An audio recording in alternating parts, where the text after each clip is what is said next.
दोस्तों, दिल्ली के जंतर मंतर पर पहलवानों का विरोध प्रदर्शन कुश्ती संघ के अध्यक्ष ब्रजभूषण शरण सिंह के खिलाफ चल रहा है और इस प्रदर्शन के आड़ में कई राजनीतिक पार्टियां और विरोधी पार्टियां अपनी राजनीतिक रोटी सेकने में लगी हुई हैं।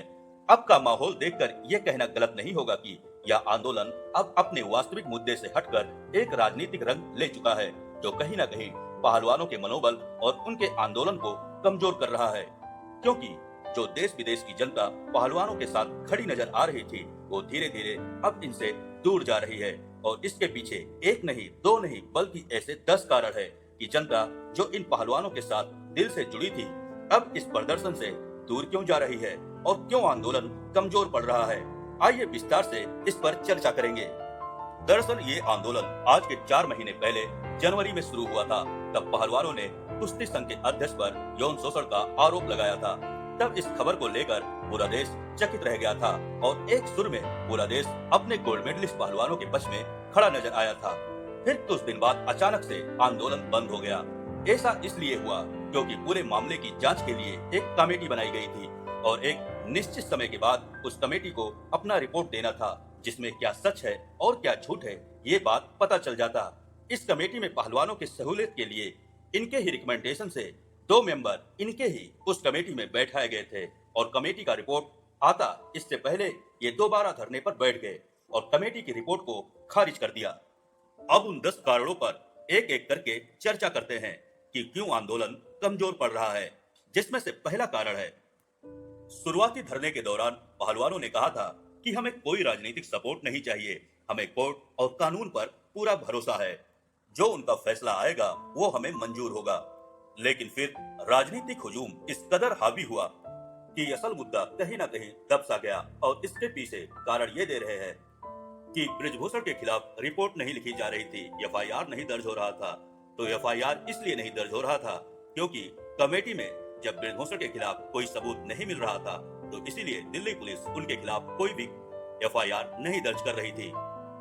लेकिन फिर ये मामला सुप्रीम कोर्ट गया और वहां फिर सुप्रीम कोर्ट ने कहा एफआईआर लिखने के लिए। फिर जब एफआईआर लिखा गया, जिसमें से एक पॉक्सो एक्ट के तहत एफआईआर दर्ज हुआ। अब सबसे बड़ा मुद्दा है, इन लोग का कहना है कि अगर किसी के ऊपर पॉक्सो एक्ट लगता है तो उसकी तुरंत गिरफ्तारी होती है। तो फिर ब्रजभूषण सिंह के खिलाफ क्यों नहीं हो रही? क्या सरकार इनका पक्ष ले रही है या इनके बचाव में खड़ी है? तो इस पर आपको बता दें कि जब किसी के ऊपर पॉक्सो एक्ट लगता है तो पुलिस को यह अधिकार रहता है कि थोड़ी बहुत छानबीन करने के बाद उसको गिरफ्तार करे।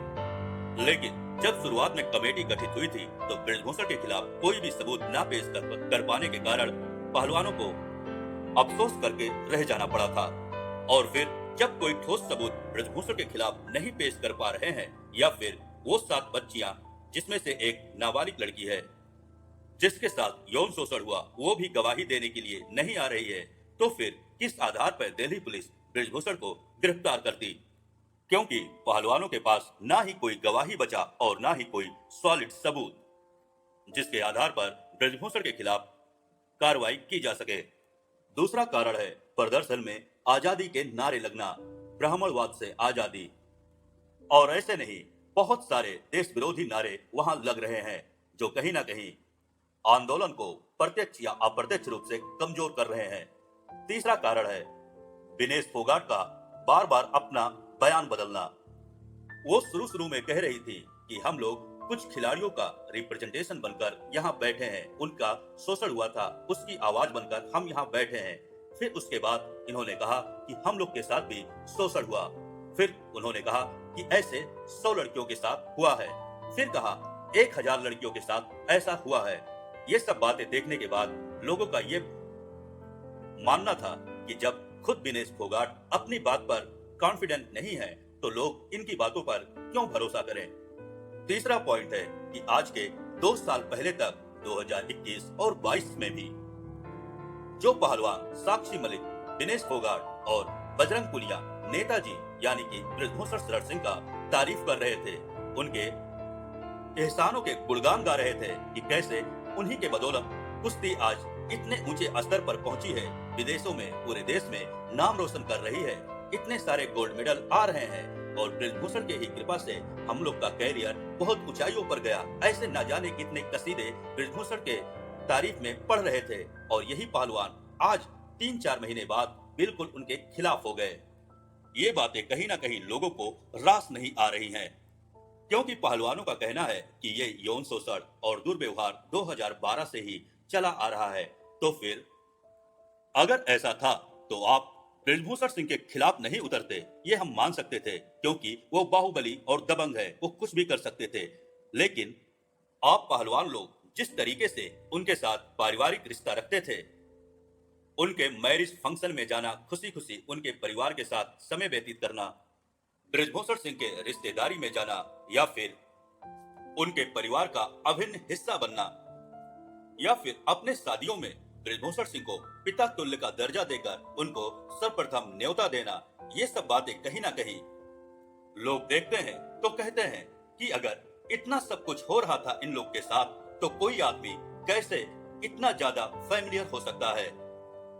मैं मानता हूँ कि आप लोग के साथ ऐसा कुछ हो रहा था और आप लोग उस वक्त कमजोर थे, आपका सत्ता नहीं था या फिर आप किसी ना किसी तरीके से कमजोर थे।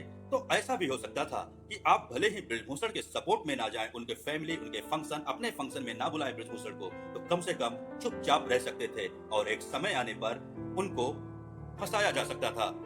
लेकिन आप सभी पहलवान लोग 2022 तक ब्रिजभूषण की तारीफ के कसीदे कसते थे, उनके फैमिली फंक्शन में जाते थे, उनके रिश्तेदार में जाते थे और अपने फैमिली फंक्शन में, अपने मैरिज में अपने पिता तुल्य ब्रिजभूषण सिंह को बुलाते थे और कहीं ना कहीं पूरा पारिवारिक माहौल था। फिर अचानक 2024 के इलेक्शन के आने से कुछ महीने पूर्व आपका पूरा रिएक्शन ब्रिजभूषण सिंह के खिलाफ हो गया और ब्रिजभूषण सिंह, जिनके तारीफ आप करते थकते नहीं थे, आज वो दोषी हो गए।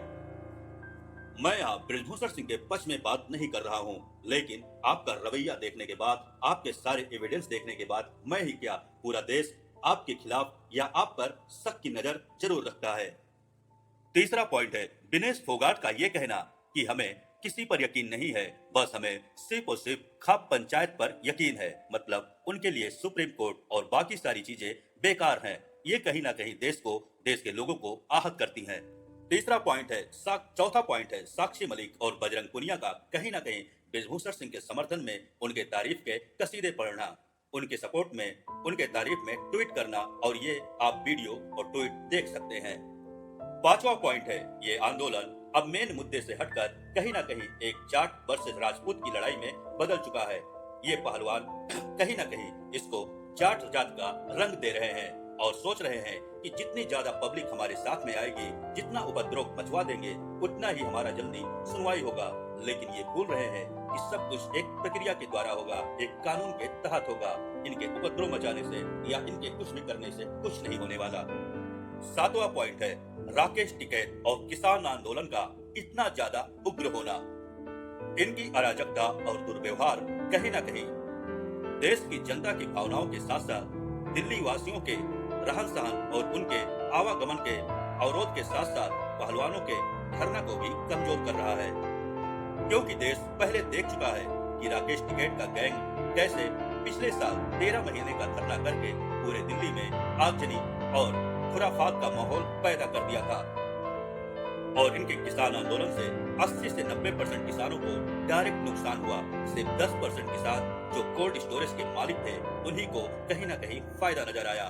लेकिन ये बात जमीनी स्तर पर जुड़े किसान नहीं समझ पाए और वैसा कुछ ही आलम आज पहलवानों के विरोध प्रदर्शन में नजर आ रहा है, जो कहीं ना कहीं पहलवानों का प्रदर्शन खोखला कर रहा है।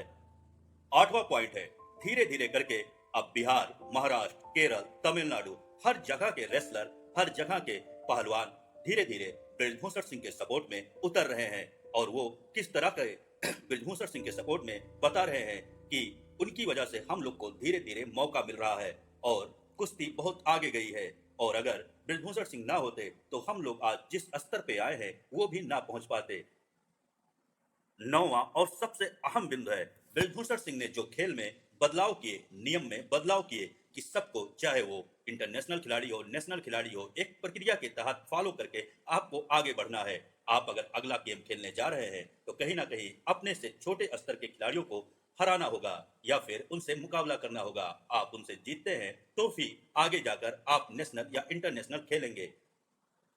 और ये बातें कहीं ना कहीं पहलवान विनेश फोगाट और बजरंग पुनिया जैसे लोगों को आत्मसम्मान को छू गई कि अरे, हम इतने बड़े गोल्ड मेडलिस्ट, इंटरनेशनल खेलने वाले, हम कैसे छोटे पहलवानों के साथ लड़ेंगे और जाकर फिर खेलेंगे। अरे हम तो महान हैं, हम जो कह दिए वो सही है, हमें डायरेक्ट खेलने का मौका दिया जाए। अगर ऐसा ब्रिजभूषण सिंह करते तो फिर दूसरे स्टेट के खिलाड़ियों को या दूसरे लोगों को मौका नहीं मिल पाता, और ये बात कहीं ना कहीं इन लोगों को चुभ रही है। प्रियंका वाड्रा, रॉबर्ट वाड्रा, पप्पू यादव, चंद्रशेखर रावत, सिद्धू, बहुत सारे खालिस्तानी सपोर्टर, राकेश टिकैत, खालिस्तानी सपोर्टर, ये सब अराजक तत्व मिलकर कहीं ना कहीं आंदोलन को कमजोर कर रहे हैं। वहीं एक वीडियो विनेश फोगाट का वायरल हो रहा है जिसमें वो कहती हैं कि हम अब नेशनल नहीं खेलेंगे, डायरेक्ट ओलंपिक खेलेंगे।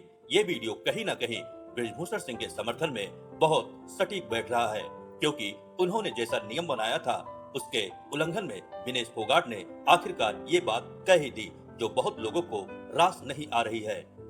हालांकि मैं ना ही ब्रिजभूषण सिंह के समर्थक में हूँ और ना ही विनेश फोगाट और पहलवानों के। मैं बस ये चाहता हूँ कि जल्द से जल्द इंक्वायरी हो और सच सामने आए, क्योंकि किसी को नहीं कह सकते कि कौन सही बोल रहा है और किसमें कितना राजनीतिक महत्व दिख रहा है। तो जल्द ही जांच हो और सब सामने आए। ये था हमारा विश्लेषण। आपको कैसा लगा कमेंट बॉक्स में जरूर बताएं। अगर कुछ त्रुटि हुई हो तो उसके लिए हम माफी चाहते हैं। जय हिंद, जय भारत।